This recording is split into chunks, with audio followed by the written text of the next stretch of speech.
இன்றைக்கி நாம் மனுஷங்களோட ஃப்ரெண்டே விளையாடக்கூடிய ஒரு கடல் உயிரினத்தை பற்றி தான் பார்க்க போகிறோம். அதுதாங்க டால்ஃபின். நம்ம எல்லாத்துக்குமே டால்ஃபின்னா ரொம்ப பிடிக்கும். அந்த டால்ஃபின் கிட்டத்தட்ட 40 வகைகள் இருக்குங்க.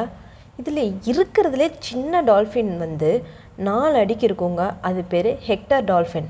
இருக்கிறதுலே பெரிய டால்ஃபினை ஒக்கா டால்ஃபின் அப்படின்னு சொல்கிறாங்க. அதுக்கு இன்னொரு பேர் கூட இருக்குங்க. அதுக்கு பேர் கில்லர் வேல் அப்படின்னு சொல்கிறாங்க.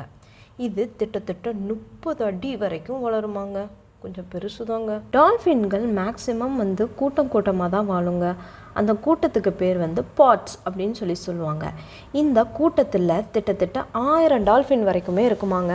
டால்ஃபின்கள் ஒன்றோடு ஒன்று பேசிக்கொள்ளவும் மற்ற சின்ன சின்ன மீன்களை வேட்டையாடுறதுக்கும் அது ஒரு தனித்துவமான முறையை பயன்படுத்துது. அதுதான் எக்கோலொகேஷன். எக்கோலொகேஷன்னா டால்ஃபின்கள் ஒரு விதமான ஒலியை தண்ணியில் எழுப்புங்க. அந்த ஒலி ஒரு பொருள் மேலேயோ இல்லை ஒரு மீன் மேலேயோ பட்டு திருப்பி எதிரொலிக்கிற சத்தத்தை வச்சு அது சுற்றி இருக்க அந்த இடத்த அப்படியே உள்வாங்கிக்கும். எந்தெந்த எங்கெங்கே என்னென்ன இருக்குது அப்படின்னு சொல்லி அந்த ஒலி மூலியமாக தெரிஞ்சுக்கும். இது பேர் தான் எக்கோலொகேஷன். நம்ம எல்லாத்துக்குமே வலது பக்கத்து மூளை, இடது பக்கத்து மூளை அப்படின்னு சொல்லிட்டு நம்மளோட மூளையை 2ஆக பிரிச்சுருக்காங்க. நம்ம தூங்கும்போது 2 மூளையுமே ரெஸ்ட்டில் தாங்க இருக்கும் தூக்க நேரத்தில். ஆனால் டால்ஃபினுக்கு எப்படி இருக்கும் தெரியுமா? அதுக்கும் 2 பக்கம் மூளை இருக்குங்க.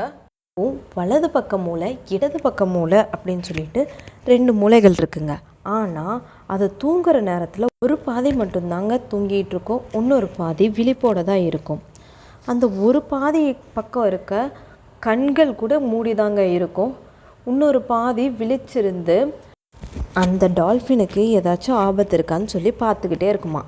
இவ்வளோ திறமை இருக்கா அந்த டால்ஃபினோட லைஃப் எவ்வளோ வருஷம் தெரியுமா?